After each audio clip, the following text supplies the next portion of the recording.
ಸಹಿ ಇಲ್ಲದೆ ಇರುವುದು ಆಯೋಗ ಗಮನಿಸಿರುತ್ತದೆ. ಅವರೇ ಬರೆದಿರೋದು ಅಥೆಂಟಿಕ್. ಆಯೋಗ ಅಂದ್ರೆ ಅದೊಂಥರ ಜಡ್ಜ್, ಅದು ಅವರೇ ಕೊಟ್ಟಿರೋ ವರದಿ. ಇದರೊಂದಿಗೆ ಇದಕ್ಕೆ ಸಂಬಂಧಿಸಿದ ಮುಖ್ಯ ವರದಿಯ ಮೂಲ ಅಥವಾ ಹಸ್ತಪ್ರತಿ ಸೀಲ್ಡ್ ಬಾಕ್ಸಿನಲ್ಲಿ ಲಭ್ಯವಿರುವುದಿಲ್ಲ. ಇವಾಗ ಯಾರು ಹೇಳ್ತಾರಲ್ಲ ಅದೇನೋ ಒರಿಜಿನಲ್ ಅಥೆಂಟಿಕ್ ಸುಪ್ರಭಾತ, ಎಲ್ಲ ಮಂತ್ರಿಗಳ ಸುಪ್ರಭಾತ, ಕಾಂಗ್ರೆಸ್ ಸುಪ್ರಭಾತ, ಇದರೊಂದಿಗೆ ಸಂಬಂಧಿಸಿದ ಮುಖ್ಯ ವರದಿಯ ಮೂಲ ಕಾಪಿ, ಒರಿಜಿನಲ್. ಮೂಲ ಅಂದ್ರೆ ಇಂಗ್ಲಿಷ್ ಅಲ್ಲಿ ಒರಿಜಿನಲ್, 100% ಒರಿಜಿನಲ್. ಹಿಂಗಂತಲ್ಲ ಜಮೀರ್ ಸಿದ್ದರಾಮಯ್ಯ ಹೇಳ್ತಾನಲ್ಲ ಹಂಗೆ 100% ಒರಿಜಿನಲ್ ಅಥವಾ ಹಸ್ತಪ್ರತಿಯ ಸೀಲ್ಡ್ ಬಾಕ್ಸಿನಲ್ಲಿ ಲಭ್ಯವಿರುವುದಿಲ್ವಾ? ಒರಿಜಿನಲ್ ಸೀಲ್ಡ್ ಬಾಕ್ಸ್ ಅಲ್ಲಿ ಇಲ್ಲ. ಈ ಸೀಲ್ಡ್ ಬಾಕ್ಸ್ ಅಲ್ಲಿ ಅಥೆಂಟಿಕ್ ಇದು ಹೆಂಗಾಗ್ತದೆ, ಸೈಂಟಿಫಿಕ್ ಹೆಂಗಾಗ್ತದೆ? ಹಿಂದಿನ ಅಧ್ಯಕ್ಷರು ಸೈನ್ ಹಾಕ್ತೀರ, ಸೀಲ್ಡ್ ಬಾಕ್ಸ್ ಮಾಡಿ ಅದರಲ್ಲಿ ಪತ್ರಿಕೆ ಅವನೇನೇನ್ ಮಾಡವನೆ, ಯಾರ ಅವನು ಕಾಂತಿ ಇಲ್ಲದ ಕಾಂತರಾಜ, ಕಾಂತ ಅದ್ಯಾವ್ದು ಪಿಕ್ಚರ್ ಬಂದಿತ್ತಲ್ಲ ಕಾಂತ ಅಂತ, ಯಾವ್ದು ಕಾಂತಾರ ಅಲ್ಲಪ್ಪ, ಅದು ಉಳಿದಿರುತ್ತೆ ಒಳ್ಳೇದು, ಕಾಂತ ಅಂತ. ರಕ್ತ ಕಣ್ಣೀರು, ಇದು ರಕ್ತ ಕಣ್ಣೀರ್ ಪಿಕ್ಚರ್, ಉಪೇಂದ್ರನ ರಕ್ತ ಕಣ್ಣೀರ್ ಪಿಕ್ಚರ್. ಓಪನ್ ಮಾಡಿದ್ರೆ ಬಿರಿ ರಕ್ತ ಕಣ್ಣೀರ್ ಬಂತು, ಸೈನು ಇಲ್ಲ, ಪ್ರತಿನೂ ಇಲ್ಲ, ಸೀಲ್ಡ್ ಬಾಕ್ಸ್, ರಕ್ತ ಕಣ್ಣೀರು. ಆ ಬಾಕ್ಸ್ ಅಲ್ಲಿ ಬಿರಿ ಬಂದಿದ್ದು ರಕ್ತ ಕಣ್ಣೀರು. ಅದು ಆಯೋಗದ ಅಧ್ಯಕ್ಷರು ಅವರೇ ಸೈನ್ ಹಾಕಿದ್ದಾರೆ. ಕೊನೆಯಲ್ಲಿ ಜಯಪ್ರಕಾಶ್ ಹೆಗಡೆ ವಂದನೆಗಳೊಂದಿಗೆ ಸರ್ಕಾರದ ಪ್ರಧಾನ ಕಾರ್ಯದರ್ಶಿಗಳು, ಹಿಂದುಳಿದ ವರ್ಗದ ಕಲ್ಯಾಣ ಇಲಾಖೆ, ವಿಧಾನಸೌಧ, ಬೆಂಗಳೂರು. ವಿಧಾನಸೌಧಕ್ಕೆ ಬರೆದಿರೋ ಪತ್ರ. ಹೌದು, 8/10/26ನೇ ತಾರೀಕು. 26ನೇ ತಾರೀಕು ಓಪನ್ ಮಾಡಿರೋದು. 1.5 ತಿಂಗಳು, 1.5 ತಿಂಗಳಾಗಿ 26 ಅಲ್ವಾ, ಲೆಕ್ಕ ಹಾಕೊಳ್ಳಿ. ನೀವೆಷ್ಟನ್ನ ಬರ್ಕೊಳ್ಳಿ.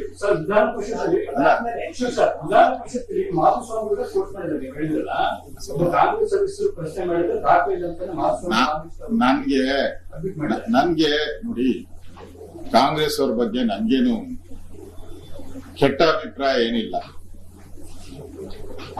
ಯಾಕೆಂದ್ರೆ ಅವ್ರು ಮಾಡೋದೇ ಇಂಥ ಅಲ್ಕ ಕೆಲಸ. ಇಷ್ಟಾದ್ಮೇಲೂ ಕೂಡ ಇದು ಅಥೆಂಟಿಕ್ ತಾನಪ್ಪ. ಒಬ್ಬ ಆಯೋಗದ ಅಧ್ಯಕ್ಷ ಬರ್ದಿರೋದು, ಅದೇ ಆಯೋಗ ಅಧ್ಯಕ್ಷ ಈಗ ವರದಿ ಕೊಟ್ಟಿರೋದು, ಅದೇ ಆಯೋಗದ ಅಧ್ಯಕ್ಷನೇ ಈಗ ವರದಿನ ಸಬ್ಮಿಟ್ ಮಾಡಿರೋದು. ಯಾವ ಸತ್ಯ ಅಂತೀರಾ? ನೀವ್ ಹೇಳಿ ಸತ್ಯ ಎಲ್ಲಿದೆ ಅಂತ. ಇದು ರಕ್ತ ಕಣ್ಣೀರ್ ಪಚ್ಚಿ. ಇದು ಈ ಆಯೋಗ ಈ ಜನಗಳಿಗೆ, ಯಾರು ಜಾತಿ ಗಣತಿಯನ್ನ ಕರ್ನಾಟಕದ 7 ಕೋಟಿ ಜನ, ಅವ್ರ ಜನಗಣತಿ ಮಾಡಿರೋದು 6 ಕೋಟಿ ಜನದ್ದು, 1 ಕೋಟಿ ಜನ ನಾಮ. ಆ ಜನಗಳಿಗೆ ಇದು ರಕ್ತ ಕಣ್ಣೀರ್ ತಾನಪ್ಪ. ಈ ವರದಿ ರಕ್ತ ಕಣ್ಣೀರೇ. ಯಾವ ಜನಾಂಗಕ್ಕೆ ನ್ಯಾಯ ಸಿಗಬೇಕಾಗಿತ್ತು, ಯಾವ ಜಾತಿ ಸಮುದಾಯಗಳಿಗೆ ಮೀಸಲಾತಿ ಸಿಗಬೇಕಾಯ್ತು, ಯಾವ ಜಾತಿ ಸಮುದಾಯಗಳಿಗೆ ಕೆಲಸ ಸಿಗಬೇಕಾಗಿತ್ತು, ಆ ಸಮುದಾಯಗಳಿಗೆ ಇದು ರಕ್ತ ಕಣ್ಣೀರಾಗೋಯ್ತಲ್ಲ. 1,35,00,000 ಕುಟುಂಬದ ಸಹಿ ಪಡ್ಕೊಂಡಿದ್ದೀವಿ ಎಲ್ಲ ಸಭೆ ಮಾಡಿದಂತ ಪರಮೇಶ್ವರ್ 1,35,00,000 ಕುಟುಂಬದ ಸಹಿ ಪಡ್ಕೊಳ್ಳಾಗಿದೆ. ಪಾಪ ನೀವು ದಯವಿಟ್ಟು ಪ್ಲೀಸ್ ಬೇಡ. ಪಾಪ ಪರಮೇಶ್ವರ್ಗೆ ಯಾಕೆ ಹೋಗಿ ಅವ್ರನ್ನ ಹಿಡ್ಕಂತೀರಾ? ನೀವು ಅವ್ರನ್ನೇನ್ ಕೇಳಿದ್ರೆ ಏನ್ ಹೇಳ್ತಾರೆ? ಪರಿಶೀಲಿಸಲಾಗುವುದು, ನೋಡಲಾಗುವುದು, ಕ್ರಮ ತೆಗೆದುಕೊಳ್ಳಲಾಗುವುದು. ಇದೊಂದು ಸಣ್ಣ ಘಟನೆ. ಇಂಥ ದೊಡ್ಡ ನಗರಗಳಲ್ಲಿ ಇದು ಕಾಮನ್, ರೇಪ್ ಆಗೋದು ಕಾಮನ್. ನಾನು ಬೆಂಗಳೂರಲ್ಲೇ ಇರ್ಲಿಲ್ಲ, ಅದಕ್ಕೆ ನಾನು ಮಾಧ್ಯಮದ ನೋಡ್ಲೇ ಇಲ್ಲ. 2 ದಿನದಿಂದ ನಾನು ಮಾಧ್ಯಮದ ವರದಿನೇ ನೋಡಿಲ್ಲ. ಇದೆಲ್ಲ ಒಂದು ಕಾಮನ್ ಸ್ಟೈಲ್. ನೀವು ಅವ್ರನ್ನ ಯಾಕೆ ಹಿಡ್ಕೊಂತೀರಾ? ಬೇರೆಯವ್ರನ್ನೆಲ್ಲ ಹಿಡ್ಕೊಳ್ಳಿ. ಈ ಪತ್ರ ಬರೆದ ಮೇಲೆ ಸರ್ಕಾರದ ಮಟ್ಟದಲ್ಲಿ ಮತ್ತೆ ಏನಾದರೂ ಆಗಿದೆ ಸರ್? ನಂತರ ಈ ಪತ್ರ ಬರೆದ ನಂತರ ಅವರು ನೋಡ್ರಿ, ಕಾಪಿ ಸಿದ್ದರಾಮಯ್ಯ ಮನೆ, ಒರಿಜಿನಲ್ ಸಿದ್ದರಾಮಯ್ಯ ಮನೆಯಲ್ಲಿ ಸಿಕ್ಕಾಕೊಂಡ್ಬಿಟ್ಟಿದೆ. ಒರಿಜಿನಲ್ ಸಿದ್ದರಾಮಯ್ಯ ಮನೆ ಸಿಕ್ಕಾಕೊಂಡ್ಬಿಟ್ಟಿದೆ. ಅಲ್ಲ, ಏನ್ ಕೇಳಿಸ್ಕೊ, ವರದಿ ಅಲ್ಲಿ ಸಿಕ್ಕಾಕೊಂಡ್ಬಿಟ್ಟಿದೆ. ಸರ್ಕಾರ ಬಿದ್ದೋಯ್ತಲ್ಲ, ಅವರು ನಾವೇ ಬರ್ತೀರಿ, ಅನ್ನ ಭಾಗ್ಯ ಕೊಟ್ಟಿದ್ದೀನಿ, ಅದು ಭಾಗ್ಯ ಕೊಟ್ಟಿದ್ದೀನಿ ಅಂತಲ್ಲ, ಎಲ್ಲಾ ಭಾಗ್ಯಗಳು. ಈಗ ಹೆಂಗ 5 ಗ್ಯಾರಂಟಿ ಕೊಟ್ಟಿದ್ರು, ಅವಾಗ 5 ಭಾಗ್ಯಗಳು ಕೊಟ್ಟಿದ್ರು. ಬಂದ್ಬಿಡ್ತೀನಿ ಅಂತ ಬರ್ಲಿಲ್ಲಲ್ಲ, ಆ ತರಾತುರಿಯಲ್ಲಿ ಅವ್ನು ಓಡೋಗ್ಬೇಕಾಯ್ತಲ್ಲ ಆಯೋಗದ ಅಧ್ಯಕ್ಷ. ಏನ್ ಮಾಡ್ದ, ಅಲ್ಲಿ ಇದ್ದಿದ್ದು ಈ ಕಾಪಿ ಹೊಡಿತಾರಲ್ಲ ಕಾಲೇಜುಗಳಲ್ಲಿ, ಸ್ಕೂಲ್ಗಳಲ್ಲಿ ಕಾಪಿ ಹೊಡೆದಾಗ ಅವನು ಇನ್ಸ್ಟ್ರಕ್ಟರ್ ಬಂದಾಗ ಯಾವ್ದಾದ್ರು ಎತ್ತಿ ಜೋಡಿಸ್ಬಿಟ್ಟು ಕೊಟ್ಬಿಟ್ಟು ಓಡೋಗ್ಬಿಡ್ತಾನ. ಎಕ್ಸಾಮ್ ಯಾವ್ದಾದ್ರು ಕೊಟ್ಬಿಟ್ಟು ಓಡೋಗ್ಬಿಡ್ತಾನ. ಹಂಗೆ ಅವರು ಕೊಟ್ಬಿಟ್ಟಾನ. ಒರಿಜಿನಲ್ ಅಲ್ಲೇ ಉಳ್ಕೊಂಬಿಟ್ಟೈತೆ. ಯಾರೋ ಸಿದ್ದರಾಮಯ್ಯ ಮನೆಯಲ್ಲಿ ಸೀಲ್ ಮಾಡಿರೋದು ಇದು ಡೂಪ್ಲಿಕೇಟ್. ಒರಿಜಿನಲ್ ಸಿದ್ದರಾಮಯ್ಯ ಮನೆಗೆ ಸಿಗಾಕ 100% ನಕಲಿ. ಡೌಟ್ ಯಾರು ನಿಮ್ಗೆ? This is authentic document. Is not A BJP document, it is A government document. It's authentic. ಇದನ್ನ ಪ್ಲೇಸ್ ಕೂಡ ವಿಧಾನ ಪರಿಷತ್ ಅಲ್ಲಿ ಆಗಿದೆ ಅಂತ ನೀವೇ ಹೇಳ್ತಾ ಇದ್ದೀರಲ್ಲ. ಮೋರ್ ಅಥೆಂಟಿಕ್ ಅಲ್ಲ, ಮೋರ್ ಅಥೆಂಟಿಕ್. ಅಥೆಂಟಿಕ್ ನಾನು ಹೇಳಿದ್ದು, ನೀವ್ ಹೇಳಿದ್ಮೇಲೆ ಅದು ಮೋರ್ ಅಥೆಂಟಿಕ್. ಜಯಪ್ರಕಾಶ್ ಹೆಗಡೆ ಅವರು ನಕಲಿ ವರದಿ ಕೊಟ್ಟಿದ್ದಾರೆ. ಅಲ್ಲ, ನಾನು ಹೇಳಿಲ್ಲ, ಈ ವರದಿ ಅವ್ರು ಹೇಳಿರೋದು ನಕಲಿ ಅಂತ.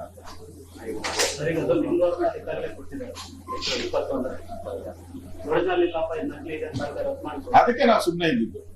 ಸುಮ್ಮನೆ ಒಂದು ರಸ್ತೆ ಮಾಡಬಹುದು. ಅದನ್ನ ನಾವು ರಾಜಕಾರಣಿಗಳಲ್ಲ, ಏನ್ ಮಾಡವ್ರೆ ಸಿದ್ದರಾಮಯ್ಯ ಅನ್ನೋದು ನೋಡ್ಬೇಕಾಯ್ತಲ್ಲ. ನಾವು ಸಿದ್ದರಾಮಯ್ಯನ ಬಣ್ಣ ಬಯಲಾಗ್ಬೇಕಾಯ್ತಲ್ಲ, ಅದಕ್ಕೆ ಬಿಟ್ಟಿದ್ರಿ. ಈಗ ಸರಿಯಾದ ಸಮಯ ಬಂದಿದೆ, ಅದಕ್ಕೆ ಕೊಟ್ಟಿದ್ರಿ. ಇವನ್ನ ನೀವು ಕಾಪಿ ಕೊಡಪ್ಪ ಎಲ್ಲರೂ. ಹಾ, ನೆಕ್ಸ್ಟ್ ಇನ್ನೊಂದು. ಹಾ, ಸ್ವಲ್ಪ ಈ ರಕ್ತ ಕಣ್ಣೀರ್ ಕಥೆನ ಸ್ವಲ್ಪ ಹೇಳಿ ಎಲ್ಲ. ಆ ಬಡವರಿಗೆ, ಯಾರು ಹಿಂದುಳಿದವ್ರಿಗೆ ನಮ್ದು ಸರಿಯಾದ ವರದಿ ಇದೆ ಅಂತ ಹೇಳ್ತಾರಲ್ಲ, ಅದು ಡೂಪ್ಲಿಕೇಟ್ ಅನ್ನೋದು ಗೊತ್ತಾಗುತ್ತೆ.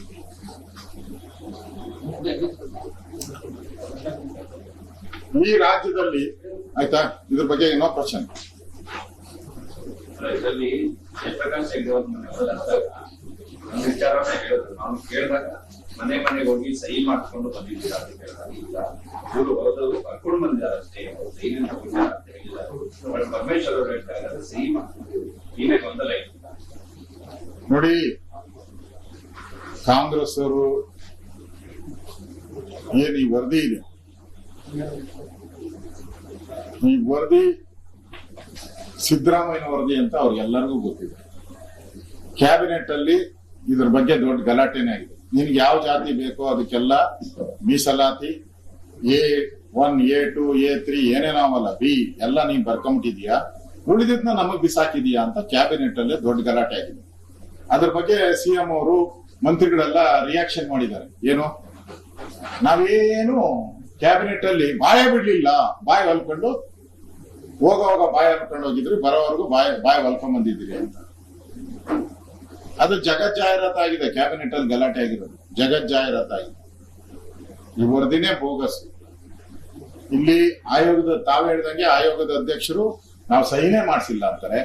ಇಲ್ಲಿ ಮಂತ್ರಿ ಹೇಳ್ತಾರೆ ಎಲ್ಲರದು ಸಹಿ ಐತೆ ಅಂತ. ರಾಜಣ್ಣನು ಹೇಳ್ತಾನೆ ನಾವು ಸಹಿ ಬೇಕಾದ್ರೆ ಯಾರನ್ನ ಇದ್ದ ಅಂದ್ರೆ ಕಳಿಸ್ತೀನಿ ಅಂತ. ಈಗ ನಾರ್ಮಲಿ ನಾನು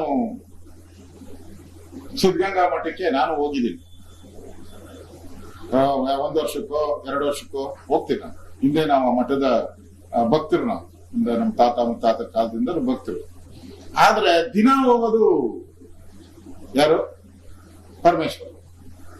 ಆ ರೋಡಾಗ ಹೋಗೋವಾಗೆಲ್ಲ ಹೋಗಿ ಸ್ವಾಮಿ ಕಾಲು ಬಿದ್ದು ಮುಗಿದು 3 ಸರಿ ಮುಗಿದು ಬರ್ತಾರಲ್ಲ. ಅವರೇ ಹೇಳಿದಾರಲ್ಲ, ನನ್ನ ಹತ್ರ ಬಂದು ಸಮೀಕ್ಷೆನೆ ಬರ್ಲಿಲ್ಲ ಅಂತ. ಹೋಗಿ ಯಾಕೆ ಕಾಲು ಮುಗಿತೀರಲ್ಲ, ಹೋಗಿ ಅಲ್ಲೇ ಕೇಳಿದ್ರೆ ಹೇಳಿರೋರಲ್ಲ ಸ್ವಾಮೀಜಿ.